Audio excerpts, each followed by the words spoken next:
Okay, this is a recipe for disaster. All right. This phrase, what does it mean?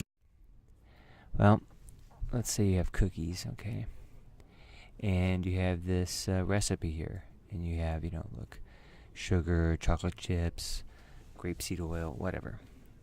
If you follow this recipe, if the ingredients are good, if these are good ingredients, then you have, yummy, nice, delicious cookies. If you bake it correctly. But if there's some problem with these ingredients, they don't match, then you're going to have crappy, bad cookies like this. Here's an example. Let's say you have college students and alcohol and a party and guns or firearms. Is this a good combination?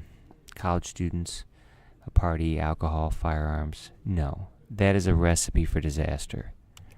All right. Oh my God. That'd be a recipe for disaster. Now, here are some examples from Naver Dictionary. Right? Let that person organize the party? No. That would be a recipe for disaster, right? Those plans, those are not good plans. Those are a recipe for disaster. It also works with teams. Let's say you have these two people on the team. We can't put them on the team. That would be a recipe for disaster. All right.